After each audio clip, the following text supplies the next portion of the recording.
everyone. Welcome to the Education Hour. I'm your host, Shaleeka Jayalath. Last week, we delved into the life and work of Indian mathematician Srinivasa Ramanujan. This week, we consider the work of yet another famous graduate of Trinity College, Cambridge, who held the post of Lucasian Professor of Mathematics for 30 years at the University of Cambridge, Professor Stephen Hawking. Since the beginning of time, man has been focused on two fundamental questions. Where did we come from and where are we going?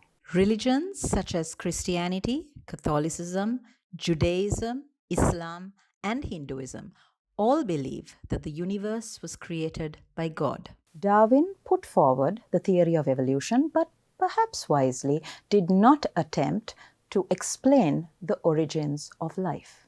Then in 1929, Edwin Hubble, in whose honor the Hubble telescope is named, made the revolutionary discovery that A, the Milky Way is not the only galaxy in the universe, and B, the further apart galaxies are from each other, the faster they move away from one another. His findings, published in 1929, led to the widely accepted notion that the universe is expanding.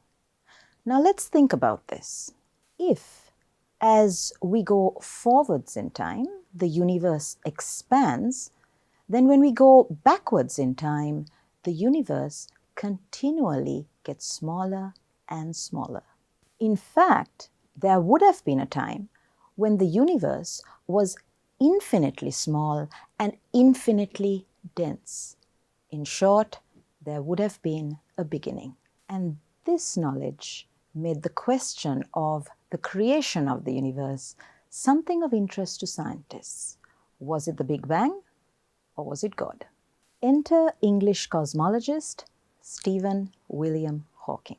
Hawking was born in 1942 in Oxford, England. He gained admission to the University of Oxford at the age of 17, where he commenced his undergraduate studies in theoretical physics, having been awarded a scholarship. Hawking had originally intended to study mathematics, but his dad was keen that he attend University College, Oxford, where he himself had studied, and as University College, Oxford did not offer mathematics, Hawking took up physics instead. Initially, the academic work was too easy for Hawking, and as a result, he was bored and didn't put in regular study. In total, over the 3 years, Hawking estimated that he didn't put in more than 1,000 hours of study. While this certainly says something about his intellectual ability, it also meant that it was a challenge for him to sit his finals. He also needed first-class honors to be accepted for a postgraduate degree in cosmology by the University of Cambridge, which is what he wanted. Needless to say, he was stressed, didn't get a good night's sleep prior to his exams, and bungled them, which for someone of Hawking's caliber meant ending up somewhere between a first and second-class honors. This meant facing a viva where Hawking presumably told his examiners that if he got a first, he would go to Cambridge, but that if he got a second, he would stay back at Oxford. Whether the examiners saw his potential, and let us hope that this was the case, or wanted to get rid of a lazy and difficult student, we don't know, but Hawking certainly got his first and ended up as a postgraduate student of cosmology at Trinity College, Cambridge in 1962 under the supervision of Dennis Sharma, one of the founders of modern cosmology. At the time, there was a great deal of interest amongst the scientific community as to the origins of the universe, and research was focused on black holes. Before we proceed, let's try to understand what a black hole is and why it is of so much interest. There are two kinds of black holes in the universe: those which originate as stars and those found in globular clusters or galactic nuclei. The first type is better known, and we shall concentrate on how these are formed. Essentially, when a sufficiently massive star has burned its nuclear material, its internal pressure is no longer able to counterbalance its weight, and it therefore implodes, collapsing on itself and forming a black hole. At the time Hawking began his postgraduate studies at Trinity College, Cambridge, it was believed that a black hole was a place in space where the gravitational pull was so high that nothing, not even light, could escape it, which is why it was completely black and therefore called a black hole. At the center of the black hole is a space-time singularity, a single one-dimensional point where space and time are infinite and where matter is crushed to infinite density under the pull of infinite gravity. I know it's becoming too technical now, so let me use the analogy of a lake to explain, and I should give credit for the idea to Stanford physicist Leonard Susskind. Imagine a large lake with fish peacefully swimming in it.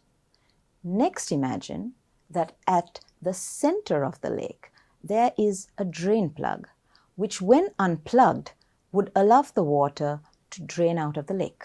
The fish swimming at the edges of the lake would be unaffected by what happens at the center, and they would therefore carry on swimming regardless.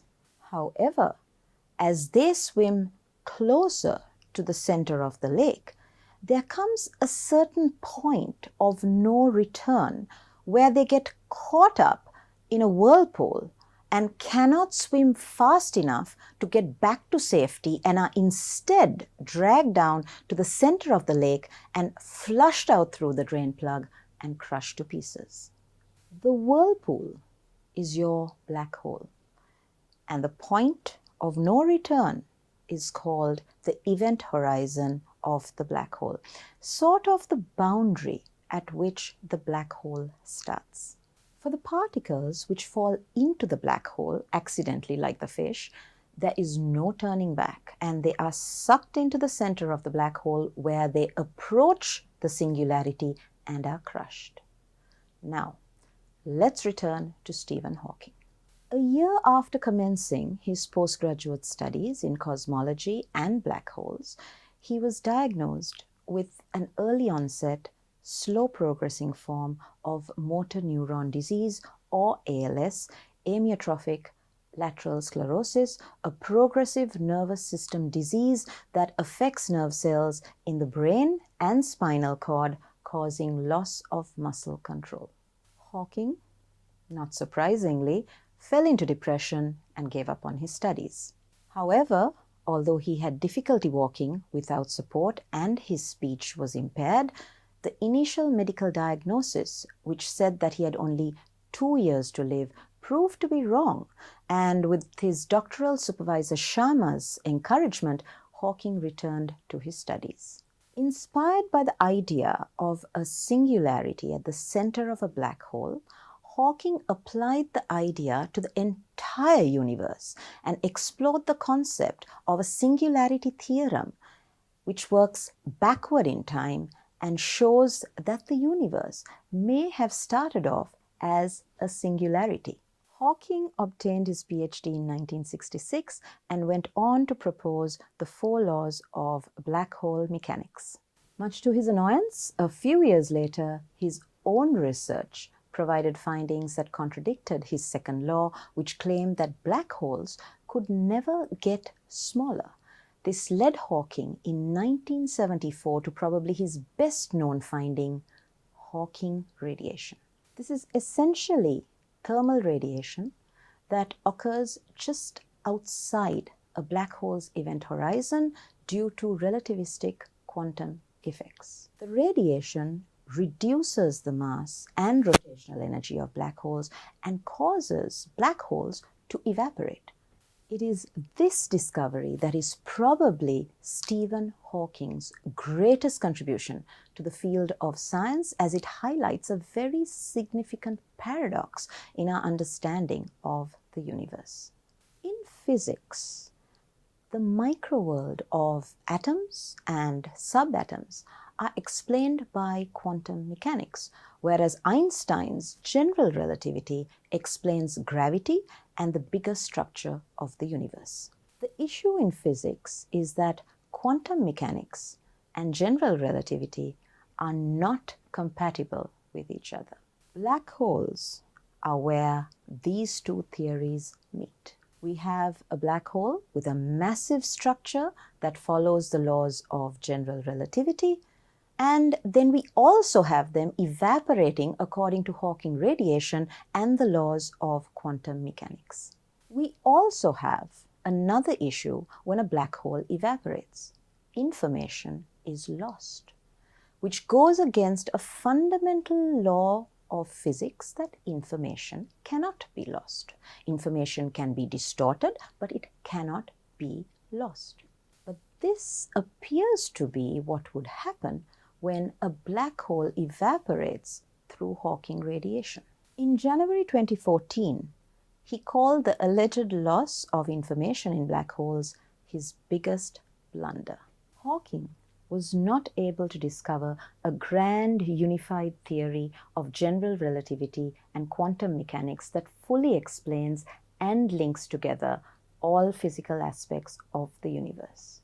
But in his own way, he challenged thinking and highlighted a paradox which has opened the way for other cosmologists to discover a theory of everything. Hawking achieved commercial success with several works of popular science in which he discussed his theories and cosmology in general. His book, A Brief History of Time, appeared on the Sunday Times bestseller list for a record-breaking 237 weeks. Hawking was a Fellow of the Royal Society, a lifetime member of the Pontifical Academy of Sciences, and a recipient of the Presidential Medal of Freedom, the highest civilian award in the United States. In 2002, Hawking was ranked number 25 in the BBC's poll of the 100 Greatest Britons. He reportedly turned down a knighthood as he did not like titles, but later accepted an appointment to the Order of the Companions of Honor. His was one of the greatest minds of the 21st century, but he still did not receive a Nobel Prize in physics. Why not? Because theoretical scientific discoveries have to be confirmed by observational data before there is a possibility of winning a Nobel Prize, and it is somewhat difficult to observe a black hole. Stephen Hawking died on 14th March 2018 at the age of 76 after having lived with motor neuron disease for over 50 years. The average life expectancy of ALS patients is between 2 and 3 years, and most people die within 5. Although his health kept deteriorating, Hawking lived for more than 5 decades after he was diagnosed. By the late 1960s, he was using a wheelchair to move around, and he had trouble writing. His speech began to deteriorate in the 1970s. In 1985, he became ill with pneumonia on a trip to CERN in Geneva. To help him breathe again, doctors performed a tracheotomy, cutting a hole in his neck and placing a tube into his windpipe, after which he irreversibly lost the ability to speak. He then communicated through a speech-generating device, initially through use of a handheld switch and eventually by using a single cheek muscle. He also needed round-the-clock care. The motto by which he lived his life was simple, yet, like his findings, profound. While there's life, there's hope. Thank you for tuning in. Join me next week on the Education Hour when we cross the Atlantic to visit the work of yet another genius who also suffered with health issues, but who, unlike Stephen Hawking, did in fact win the Nobel Prize. This is Shaleeka Jayalath. Stay safe.